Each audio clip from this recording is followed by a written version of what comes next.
कहते हैं कि सबसे पहले तो पेरेंट्स को सेटल करना है मुझे। ये मेरे सामने वो लोग कह रहे हैं मेरे को पेरेंट्स को सेटल करना है। मैंने पूछा क्या पेरेंट्स को सेटल करना चाहते हो? कहते उन्होंने घर नहीं बनाया है, अभी मेरे साथ ही आके रह रहे हैं, तो अभी उनके लिए घर बनवाना है एटसेट्रा। अब इसके बारे में यहां पर क्या पाखंड शुरू होते हैं, क्योंकि यहां पर तो बड़ा मेजर क्लैश आ गया, इकोनॉमिक क्लैश आ गया। एज में रिस्पेक्ट ऊपर जानी चाहिए, इकोनॉमिकली रिस्पॉन्सिबल नहीं रहे एडल्ट्स, तो वो कहीं पर लड़का ये कह रहा है, बोल नहीं रहा, लेकिन वो ये कह रहा है कि मेरे पेरेंट्स रिस्पॉन्सिबल नहीं थे, जिम्मेवार पेरेंट्स नहीं थे, मैं जिम्मेवार हूं, अब उनको सेटल करूंगा। अब इस पे क्या कहना है आपका? बहुत कुछ कहना है और ये कहना है कि बच्चे सुन रहे हैं और बच्चे बोर ना हो जाएं, तो मुझे बच्चे ही बता दें किस किस ने फिल्म देखी थी बागवान और कैसा लगा था, किसको रोते देखकर अच्छा लगा था, पुत्रों को या पिता को, पेरेंट्स को। सो उससे एक लर्निंग मिलती है कि ये हाल भी हो सकता है। और अभी आपको हमेशा से सिंपैथी रहेगी अपने पेरेंट्स के साथ या फिल्म वाले पेरेंट्स के साथ, लेकिन जब आप ब्याहे जाएंगे तो आपकी पॉलिसी बदल जाएगी। क्यों? एक तो आजकल की एक वेस्टर्न इन्फ्लुएंस की लाइफ है space. I need my space, मुझे मेरी जगह चाहिए। आई नीड माई प्राइवेसी, मुझे मेरी प्राइवेसी चाहिए। अपने घर में भी मुझे मेरी प्राइवेसी चाहिए, सड़क में मुझे प्राइवेसी चाहिए, दफ्तर में मुझे प्राइवेसी चाहिए, बाथरूम में मुझे प्राइवेसी चाहिए, पर मुझे मेरे घर में भी मुझे प्राइवेसी चाहिए। तो आजकल घर छोटे होते गए, घर छोटे हो गए, माता पिता रिटायर हो गए, वो साथ रहने लगे। अगर इनका एग्जाम्पल लूं कि उन्होंने घर नहीं बनाया, ठीक है, तो बेटा उठकर कहता है मैं पहले घर बनाऊं, इसलिए नहीं कि मेरे माता पिता को फिक्र ना रहे जिंदगी भर की, इसलिए कि मैं अपनी स्पेस उनके साथ शेयर नहीं कर सकता। Beautiful point. लेकिन आज के बच्चे में न धैर्य रहा, न सहनशीलता रही, न वो एक लगाव रहा अपने माँ बाप के साथ, लगाव है ही नहीं। मेरा एक प्रश्न है इस पे, बुद्ध के समय पर भी एक कथा है बुद्ध की लाइफ की, कि बुद्ध के आश्रम में एक ओल्ड लेडी आती हैं और वो कहती हैं कि मेरे पास जो थोड़ी बहुत प्रॉपर्टी थी मैंने बेच के पैसे अपने बच्चों को दे दिए, अब उन बच्चों ने मेरे को अपने घर से निकाल दिया है और अब क्या मैं आपके आश्रम में आके रह सकती हूँ? मतलब ये आज की बात नहीं है, बहुत पुरानी बात है, आज की बात है। दूसरा पॉइंट आपका जो आपने जो मैं उठाना चाहूंगा यहाँ पर, जिसपे मैं अंडरलाइन करना चाहता हूँ आपका, वो आप ये कह रहे हो कि जब हम बागबान जैसी पिक्चर देखते हैं तो हमारी सहानुभूति एज अ दर्शक पिता और माता के लिए जाती है, लेकिन जब बागवान जैसा इंसिडेंट हमारी लाइफ में होता है तो हम उससे रैशनलाइज करते हैं और हमारी सिंपैथी या हमारी हालत या हमारा बिहेवियर उनके लड़कों बच्चों जैसा हो जाता है। एम आई राइट? बहुत ही बढ़िया पॉइंट है, क्योंकि चाणक्य ने भी ये बात बोली है।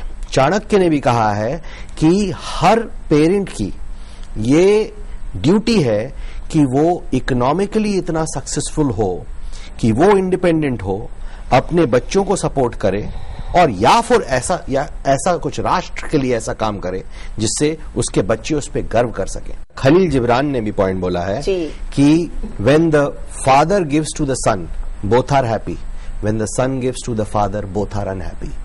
ये लाइफ की रियलिटीज हैं।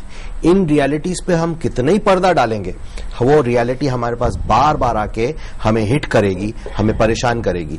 मैं देखता हूं कि जो पेरेंट्स अपने बच्चों के साथ इन स्थितियों में रह रहे हैं, वो बच्चों की प्राइवेसी ले जाते हैं, मतलब उनकी प्राइवेसी चली जाती है और उन पेरेंट्स की डिग्निटी चली जाती है।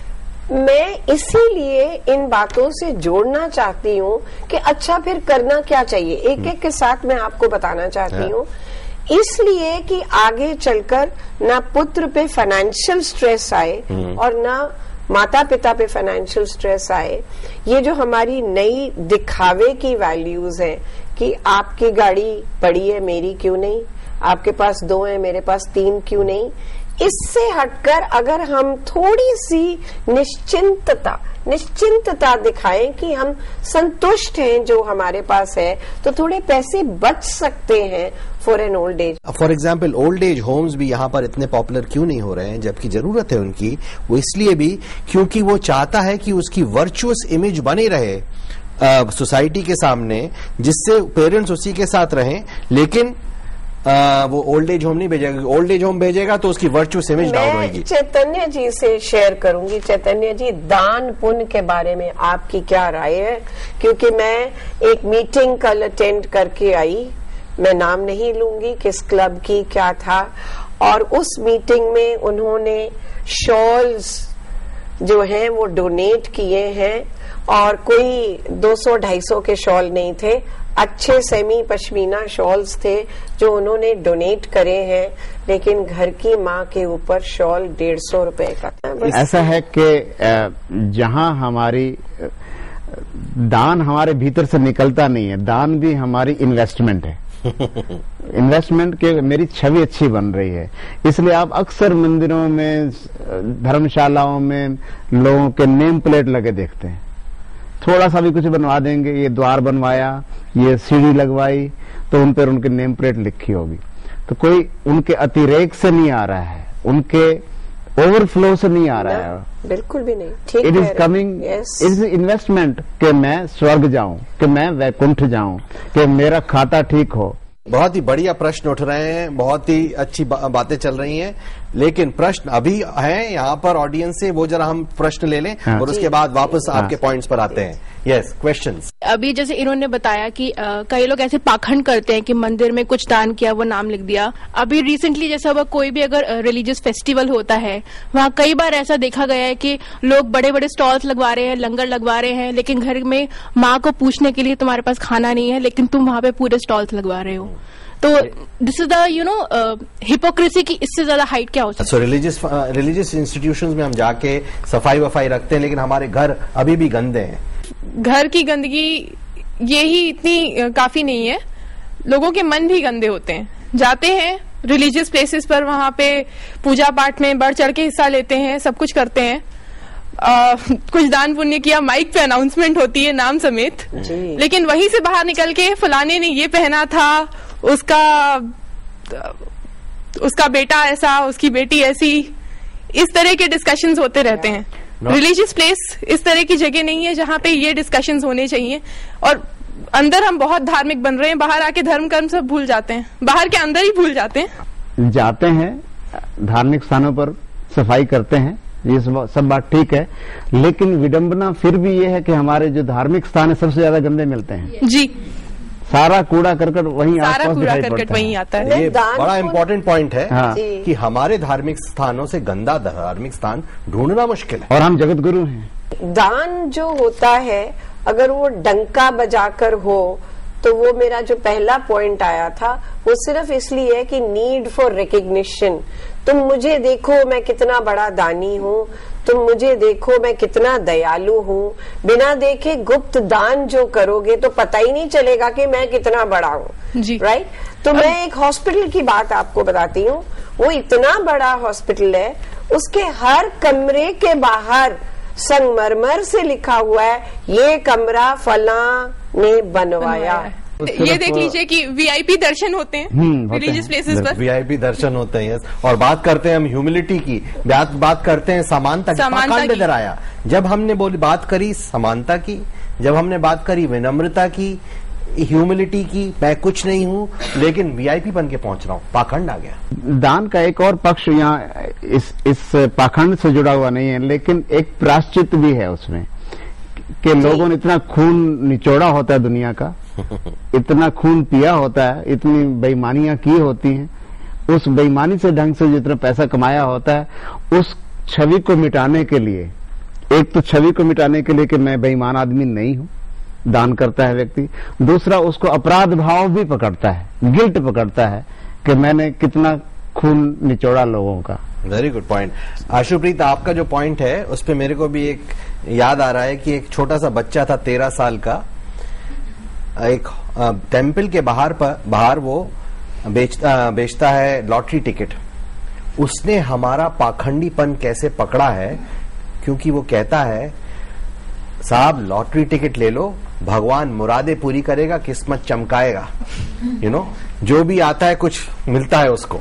मतलब वो समझ गया है कि ये यहाँ पर जो आए हैं, यहाँ कोई सौदा करने के लिए आए हैं। तुम 1 पैसा दोगे वो 10 लाख देगा, वो 10 लाख देगा। सो कई ऐसी चीजें हम बोलते हैं जिसके बारे में हमें कोई भी इल्म नहीं है जिनका। लेकिन कि जब पिता ने कहा बेटा दे तेरे पास बहुत आएगा, तो इसका मतलब है कि हम रॉन्ग वैल्यू उसको दे रहे हैं, कि दान के पीछे भी एक रॉन्ग वैल्यू दे रहे हैं। करेक्ट। हम कहते हैं बेटा दे, वो ज्यादा बदकिस्मत है हमसे, क्यों ना बांट कर आगे चले, लेकिन हम उसे एक्सपेक्टेशन देते हैं कि तेरे पास बहुत आएगा। दैट मीन्स इनकलकेटिंग लालच इन हिम। एब्सोल्युटली। हम उसको गलत चीज जो उसका ट्रिगर है वो गड़बड़ा दे रहे हैं, उसका देने का ट्रिगर गड़बड़ा दे रहे हैं। इसमें एक और मूलभूत बात ये रहती है, वो ये है कि हम आचरण पर ज्यादा जोर देते हैं, ऐसा करो वैसा करो, पर व्यक्ति के अंतस को रूपांतरित नहीं करते। There is no inner transformation, only outer. And outer transformation या जो नीति है जो सिखाई जाती है या आचरण थोपा जाता है, उससे सिर्फ पाखंड पैदा होता है और कुछ पैदा नहीं। लेकिन अपना ट्रांसफॉर्मेशन नहीं होगा तो बच्चों का कैसे होगा? तो बेटे या बेटी का ट्रांसफॉर्मेशन। बिल्कुल सही बात। आखिरी प्रश्न लेंगे। सर, आपने अभी कहा कि मन में पाप होता है, इसीलिए लोग कहते हैं कि दान पुण्य करो तो पाप मिट जाएगा। सर, वो बेसिक जो रूट है दान करने का वो वहीं खत्म हो जाता है। कि ये जितने लेक्चर्स होते हैं या जितने प्रचार होते हैं, पुरुष और स्त्री दोनों ही रोज सुनना चाहते हैं वो बात। क्या समझ में नहीं आई वो बात? क्यों नहीं समझ में आई? क्योंकि वहां भी अरे ये देखे ना कि मैं वहां जाती हूँ, मैं कितनी भक्त हूँ, वहां भी एक दिखावा है। सवाल ये है, जब तक आप अपने एक्शंस में, जैसे कहते हैं ना learning by experience and experiential learning, जो आपको क्लासेस प्रोजेक्ट्स की होती है, इस तरह से माता पिता की, बच्चों की एक्सपीरियंशियल लर्निंग होनी चाहिए इन टर्म्स ऑफ रिस्पेक्ट, दान एटसेट्रा। एक्सपीरियंशियल लर्निंग मतलब हमें प्राचीन जो हमारे पॉइंट्स ऑफ व्यू हैं उसके थ्रू करंट रियलिटी को नहीं देखना चाहिए। करंट रियलिटी को करंट विजन के हिसाब से उसके मेरिट्स पे उसको असेस करना चाहिए। बड़े अच्छे पॉइंट्स आए, क्वेश्चंस भी अच्छा है, प्रश्न और हैं, फिर बात होगी। बट उससे पहले ये पॉइंट्स उठ के आया है हिपोक्रेसी के बारे में कि हिपोक्रेसी कहीं पर तो थोड़ी सोशलाइजेशन की जरूरत है, वो that part of hypocrisy is important. Second point आया है कि हमारे जो अहंकार और आदर्श है वो हिपोक्रेसी के पीछे छुपे हुए हैं, उनको वो सर्व करती है, सोशल करेंसी देती है हमें, और वो करेंसी बहुत अच्छी नहीं है क्योंकि उससे समाज में डिसेप्शन फैलता है। सो ये आज पॉइंट्स आए, ये चर्चा हमारी जारी रहेगी क्योंकि प्रश्न अभी बहुत हैं। अगले हफ्ते फिर आपसे मुलाकात होगी, तब तक के लिए जय हिंद। बेपरवाह हमारी चाल है, हम में से क्यों है आज खड़ा ये सवाल है, ज्ञान की कमी नहीं समझदारी का काल है, हम में से क्यों है आज खड़ा ये सवाल है।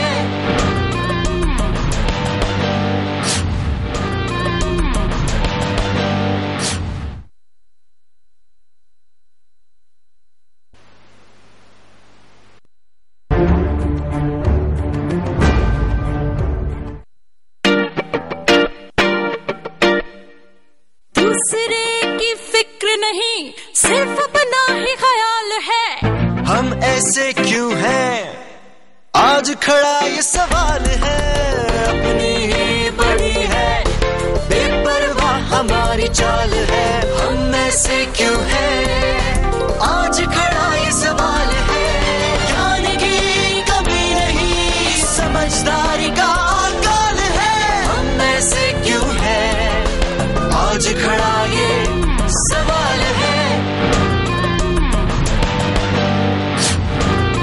नमस्कार, स्वागत है आपका आपके ही शो हम ऐसे क्यों हैं में। हमारे स्टूडियो में आज doctor Aruna Bruta, renowned psychologist, and Shri Chaitanya Keerti, संपादक ऑफ ओशो वर्ल्ड। आप दोनों का स्वागत है। थैंक यू जी। मुद्दा जो हम डिस्कस कर रहे हैं पिछले हफ्ते से उसको कंटिन्यू करेंगे। मुद्दा है हिपोक्रेसी, पाखंड। इस पर हमारी पिछले हफ्ते काफी बात हुई।